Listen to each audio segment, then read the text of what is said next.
Welcome back to What Arty Noobs with General Disturbance. This is the Lorraine 155 mle.50. It's the Tier 7 French SPG, located on the southwest spawn of Live Oaks. This one is under the command of Jeffm31ster. Well, obviously it's 155mm caliber, but it was actually designed in 1950, and that's why it's got the mle.50 at the end of the name. It's based on the Lorraine 40-ton tank, and it's capable of doing 630 alpha, penetrating 40mm of armor, and with a 28.57 second reload. He's got 25.14, so he's knocked a few seconds off. Okay, so a quick look for the enemy. Well, nearly always some enemy light tank tries to make it to those bushes to try and spot our guys. They've already managed to get one kill. Oh my god! He got him! There was a light tank in that bush. He was 100% correct. And it's nearly always happens like that. Somebody thinks they can outsmart the Arty, and they go to a bush and they end up getting blind hits. And that's just like the spotting bush on mle.50. So a nice first shot from Jeffm31ster. The enemy light tank, whoever he is probably feeling pretty sorry. Oh, he got him! He pulled back. He went behind the building, used the bushes for cover, and Jeff has just taken him out of the game. It was a setter. So they're 1-1 now. They did lose their M6, but now they're evens. Oh, that's rather funny, isn't he? He's going to get accused of cheating. In fact, yes, Jeffm31ster really did think that he was going to get accused of cheating by that setter. Yeah, he did say that in chat as well. He thought that he was the other side, and he fired the other side, and yes, he was there. I think that IKV is still there, but trying to get a shot over there is pretty difficult. Just got to line it up correctly. Okay, so having a quick look round. Is there a better target? Not at the moment. The enemy Arty is focusing on our tanks at the other end of the line that runs, or the path that runs across the swamp. Got a couple of enemy tanks have made their way down to the railway line. Got a Budgie, a Renegade, and a Type 58. Rounds out. Just a little over.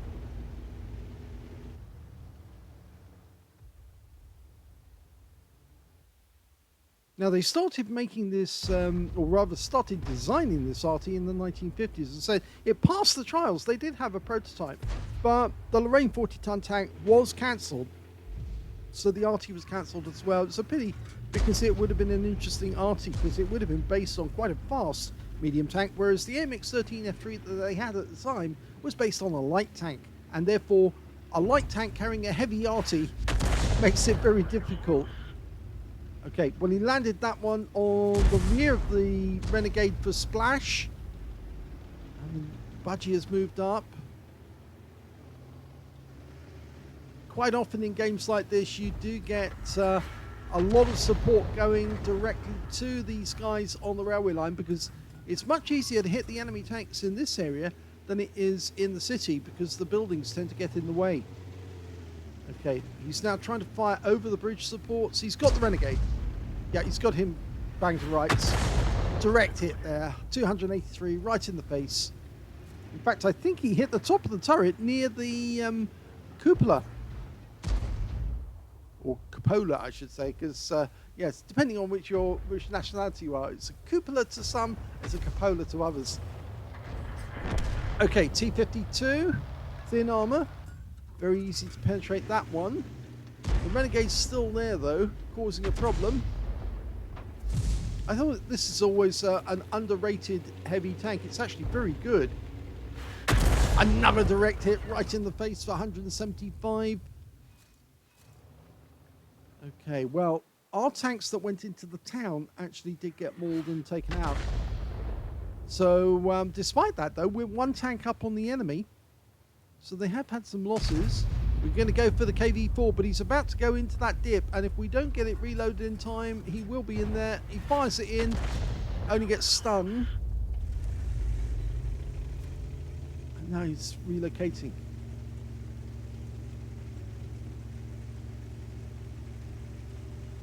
The good thing about this Arty is it's fairly easy to relocate fairly quickly because the top speed of it is 60 kilometers per hour. Oh, by the way, to those people who said yes, but I actually said 60 kilometers per second when I was talking about the Crusader, or is it 40 kilometers per second? I'm sorry, I was very tired. I was actually making that video recording at about 2 o'clock, 3 o'clock in the morning, and so I got it wrong. Oh, that's interesting. He actually fired an AP round there at the KV2, just missed him with a heat round. Or was it a heat? Okay. The enemy's still being held back because we do have tank destroyers who are working on that Renegade and the other tanks. But look at this. This guy's being a little too bold. That T150 is about to get a hit in the face with a round, and rounds out. That's a penetrating shot because that was armor piercing and it really worked on him as well. 438 hit points. The T150's now learned that Arty can do serious damage if you get hit with an armor piercing round. So if he pops his head out again, yeah, we'll put another one in. We're reloading another arm piercing round because of course he can use the intuition skill to switch over or switch back to an HE round if he needs to. Now things are okay for the moment. The T150 is in sight, or was in sight, not anymore. And I don't think he can hit the side of that KV4. He keeps testing to see if he can get a shot in. Oh, KV2. Now we need to dial in because we need an accurate shot to get the arm piercing to work. And he ducks for the cover as quickly as he can. I don't think he wants to come out behind that building. He's showing a great deal of reluctance to move. And we've lost one of our tank destroyers. In fact, we've lost more than a couple of our tank destroyers on the railway line now because the Renegade and the Type 58 have managed to overcome our defences on that side. So now we're being squeezed into the southwest corner. And we might want to switch the shell to an HE round. There's still an armor piercing. Okay, our Cromwells have pulled back. And it looks like they're waiting in the woods for the enemy to appear. Jeffm31ster's trying to cover the north. He's trying to help the SG-152 and telling him that he's supporting him.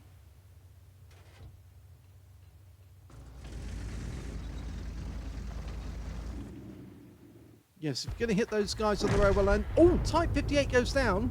Taken out by our 5916 from a different angle. But he just took hit from the enemy Arty, I'm afraid.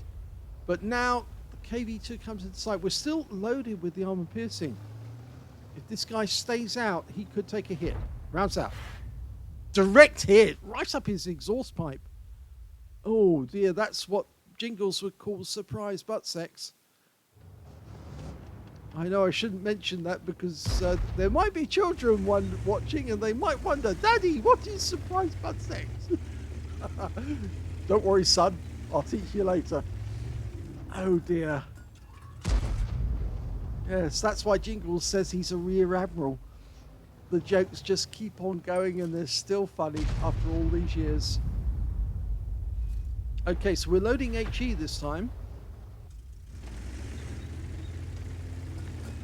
In order to get a shot on that KV4, he has to move a little further up the bank because the angles are all wrong. Otherwise, he wouldn't be able to get the shot in. Oh, we just lost our SG-152. And we're not loaded yet, so we still can't get a shot on that guy. You can see there's no reticule. And that's because he's having difficulty trying to get one to form. And I think that Scorpion, oh, he fired on the path running back to the other end of the map, but I don't think the Scorpion was there. I think he stopped to take a shot at some of our teammates, and now Jeffm31ster's in a situation where he might have to retreat and get to the woods because the enemy's getting very close. The KV4 goes down to our Cromwell B, and he fired that one from the near the woods, but did we get spotted? Well, I think that shot may have been or fired at our KV2 teammate. But Jeff's still trying to use this position. Okay, so he's gone to the bush. KV2 still nearby. That Renegade is still being a major problem. And he is taking fire, and looks like he was taking fire from the Cromwell, who's way up the railway line. I don't know how he managed to get past those guys. I think he may have skirted around the outside. And we've got bad news coming up on us on the left because it's a KV2. And an Arty round lands near the 5916. Trying to get the shot on. That was a shot from the AMX13F3. And I think he stopped the KV2 in his tracks. So we've got enough time to pull back. Lock on. Auto-aim. Oh, he should have auto-aimed. Yeah, if you auto-aim, it does help the shell go to its target. Ow! Well, that was the Arty trying to get the KV2, but we just saw out the enemy KV2 die to the AMX1375 in our team. But we're now very much closer to the Scorpion G and the Tiger. They're just ahead of us. Now, can he get a shot? Yes, he did this time. And it really does help, I can promise you. Oh, an enemy RT saw something come from this area, from the bush. And he aimed at the bush. Yes, I promise you, it does help, actually, if you auto-aim on. And sometimes, especially if you're coming over a rise, if you're coming over a ridgeline in an RT, and if you've already locked onto the enemy who's nearby, then... Oh, he's being spotted! Ow! That's a Hummel. And we've lost our gunner, and... Oh, dear. This is all going wrong. And we're now getting... Yeah. In fact, it was the Tiger that killed us, not the Renegade. The guy was ahead of us, not the guy behind us. And now there's only one of our teammates left. It's the Cromwell. And he's facing 5 enemies, 3 heavy tanks, and 2 RT. And he does get one of them. He gets the Tiger 1. So at least that's some revenge. But the Renegade's there, and he just fired and missed. I wonder if he's got a damaged gun. But they are capping. It's the Renegade that's capping, and look, this RT fire is very accurate. So obviously they are good at what they do. Even though they've got no kills showing, he's going to have to turn around and go back along there if he wants to get the... I'm not sure actually why the T150 stopped capping, actually. Oh, yes, I think he wanted the kill and the Renegade was going for the Cromwell.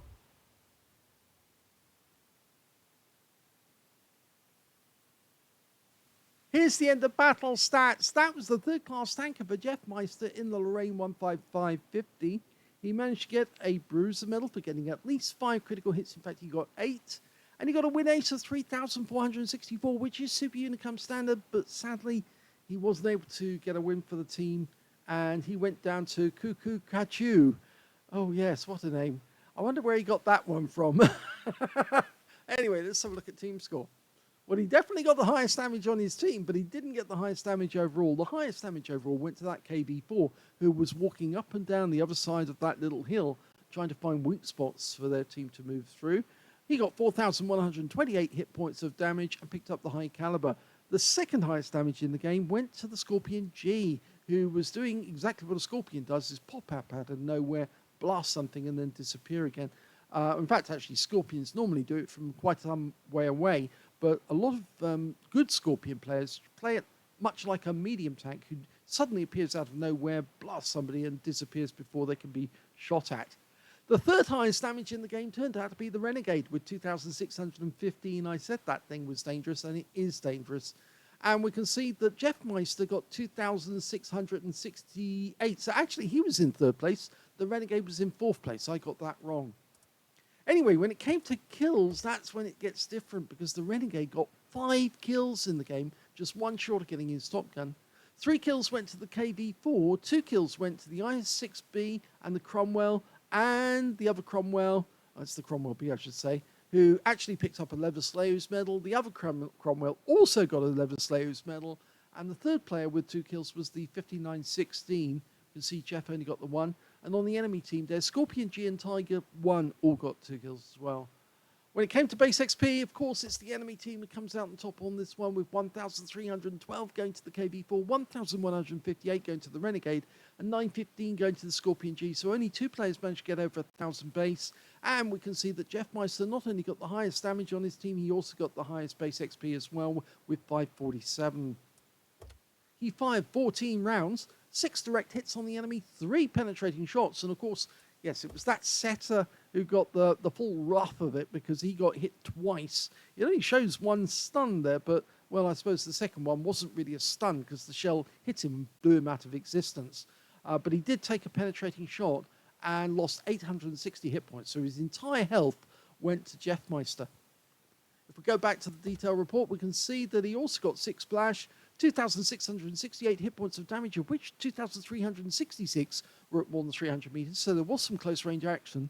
2 hits received, 1 penetrating shot, 1 non-penetrating shot, and 1 hit by way of splash damage. Yes, the enemy Hummel managed to get a hit on him, but it was the Tiger one, and I think the Renegade actually just wounded him by shooting him in the rear, and it was the Tiger one that actually got the penetrating shot that killed him off. 6 enemy vehicles damaged, 1 killed, so just missed out on getting a Confederate, actually. It was only the setter that actually stopped him from getting the kill. And it's funny that, that happened because that's exactly what happened to me and Jeffm31ster. When I played against him and wiped him out in battle in the counter battery, I also got 6 enemy vehicles damaged, but 1 kill, which means that I didn't get the Confederate because I didn't get the 6 enemy vehicles taken out by my teammates. So that's unfortunate, but that's how it went down. 98 hit points of damage resistance, 185 of stun off 6 stuns, so that's why he didn't get the ace or first class, mainly down to the fact that his teammates weren't hitting the targets that he was hitting and stunning. He earned a profit, 54,373 credits. That's down to the fact that he did put out a lot of ammo, did get some damage done, nice amount of damage done. And also he got 820 XP out of the game as well on a premium account. Those armor-piercing rounds actually are quite effective if you get used to it, and I think Jeff is actually quite used to this now, so he is able to get the penetrating shots because he dials in, so he's virtually completely dialed in. He did fire a little early, I think, on the KV2, but I think it's because he was worried that the guy was just going out of view, and, well, he was a blind hit when he actually did hit him, but he was concerned that he might suddenly go out of view and then he wouldn't get the hit in the right place. But it did work, so he actually hit the guy right in his rear. Anyway, I hope you enjoyed that replay. Sad that it was a defeat, but that happens sometimes. There's not a lot you can do. You are, as an Arty player, you're doing your level best to do as much damage for the team. And I've had countless battles where the end of battle results come out, and it shows that I've done all my job, to actually hit the enemy and keep pumping those shells out as soon as it's in the breach, fire at another target, trying to help my teammates if they're trying to overcome somebody, and just to generally upset the enemy as much as I can during the battle, so that by the end of the game, even if we lose, I've hit so many enemy, I get that Confederate, and then I get the bonus because I got the Confederate. But Jeff did all he can in this one, got the highest damage on his team, but I'm afraid his team just weren't up to it at the end. If you enjoyed that replay, please give this video a like. Do subscribe to our channel. Leave a little comment down below because it feeds the algorithm. And thank you for watching.